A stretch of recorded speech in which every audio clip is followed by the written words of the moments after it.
Hello there class, I hope you are doing really well. तो अब हम जो नेक्स्ट थियरी जिसको हम पढ़ाने जा रहे हैं that is theories of learning.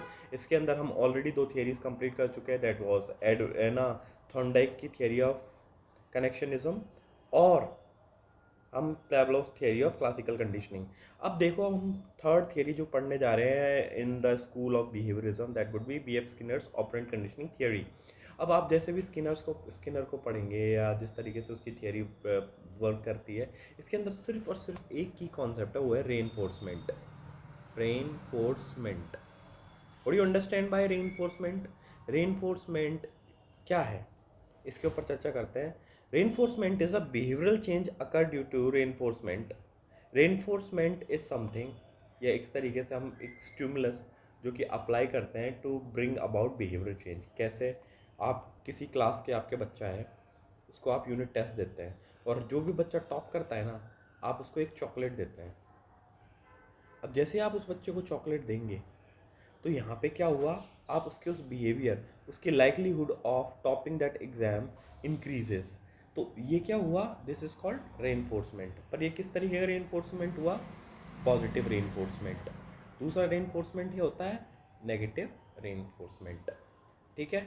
Core idea ये है, Skinner propose that learning is a function of change in overt behaviour. Okay, that means changing behavior through reinforcement. Behavioral change occur due to reinforcement stimulate as follows response. Perfect. This we have already talked about. Reinforcement strengthens likelihood of behavior reoccurrence. That I have already told you about the chocolate experience. ठीक है। की concept क्या क्या है इसके अंदर, इस पर अपन ध्यान दें कि reinforcement is central to Skinner's SR theory. जो स्किनर की SR थियरी है, स्टिमुलस रिस्पॉन्स थियरी है, उसके लिए reinforcement is very important. Behaviour is shaped through voluntary actions called operants. Operant conditioning differs from classical Pavlovian conditioning which is based on reflexing and involuntary actions. अब जैसे Skinner की जो conditioning है और जो पेवलोव की कंडीशनिंग है, उसमें डिफरेंस क्या है? इसमें वॉलंटरी कंट्रोल है रेनफोर्समेंट, ठीक है, और रिफ्लेक्सिव नहीं है, इट्स वॉलेंट्री। अब स्किनर्स का जो कंट्रीब्यूशन है उसके बारे में हम थोड़ा सा बेसिक चीज़ें देख लेते हैं। Known as the father of operant conditioning, who is known as the father of operant conditioning? BF Skinner. इस टाइप के क्वेश्चंस बहुत पहले आते थे बट अब नहीं आते, लेकिन आपको बेसिक इन्फॉर्मेशन होना जरूरी है। इस theory builds upon Thorndike's law of effect. अब आप मुझे बताएं कि थॉर्नडाइक्स लॉ ऑफ इफेक्ट क्या है।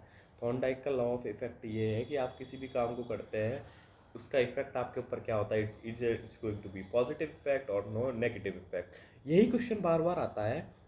ये थॉर्नडाइक के लॉ ऑफ इफेक्ट को ऑपरेंट कंडीशनिंग से कंपेयर किया जाता है। ठीक है। He focused on observable measurable behaviour, behaviour that can be observed as well as measured. तो इसमें भी वही ऑब्जेक्टिविटी, साइंटिफिक और ऑब्जर्वेशन मेजर रोल प्ले करती है। अदर नेम्स हैं इसके, इंस्ट्रूमेंटल क्लासिक कंडीशनिंग थियरी। ध्यान रखना, ये इसमें से बहुत क्वेश्चंस आते हैं, इसको बहुत अच्छे से आपको ध्यान रखना है। Instrumental conditioning, operant conditioning, R type theory, response stimulus theory. इस चीज़ को स्टार लगा लीजिए, स्टार मार्क कर लीजिए। It's a very important factor, क्योंकि अब तक जितनी भी थ्योरी पढ़ रहे थे हम, जितनी भी थियरीज पढ़ रहे थे, वो सब थी SR थियरी। ये है RS थियरी। इसमें रिस्पॉन्स पहले है, स्टिमुलस बाद में है। ठीक है, स्टिमुलस है रेनफोर्समेंट। Empty organism approach. ठीक है। अब इसके अंदर ये बेसिक सी बात है जो मैं आपको पहले ही बता चुका हूँ कि एक्शन इनवॉलेंट्री होते हैं किसके अंदर, अपने क्लासिकल कंडीशनिंग जो कि पैवलोव की है, रेस्पोंडेंट बिहेवियर जिसको कहते हैं। ओपरेंट कंडीशनिंग में वॉलेंटरी होते हैं। ठीक है। इसमें जो इनवॉलेंट्री होंगे तो of course that's not going to be under conscious control.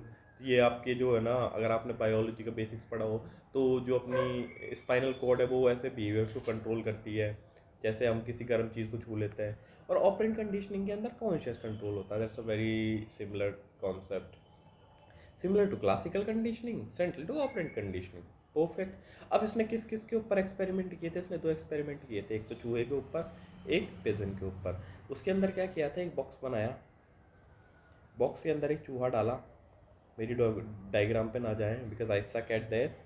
You school के अंदर I use to be that guy जिसकी डायग्राम वगैरह बहुत ख़राब है, लेकिन आप समझ जाएंगे कि भाई इसको चूहा मान लो, अज्यूम दिस इज अ चूहा। ठीक है। अब रेड का एक्सपेरिमेंट के अंदर क्या किया गया, इसको एक ना इसके अंदर बॉक्स के अंदर प्रेजेंट किया गया, उसमें एक लेवर डाला गया।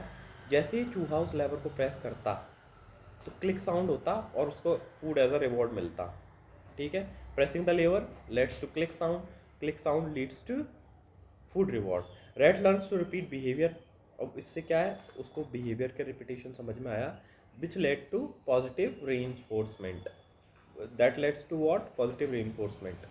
ठीक है, तो जैसे ही उसने बटन दबाया, लेवर दबाया, तो उसको खाना मिला, तो इससे क्या हो गया, पॉजिटिव कंडीशनिंग होगी और इसलिए वो बार बार लेवर दबाने लग गया।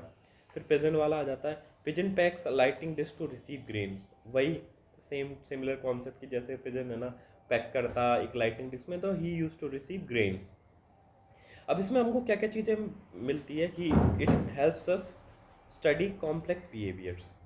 अब किसने क्या क्या किस किस के ऊपर वो किए conclusion, animal not only learn simple responses but also sequences of responses.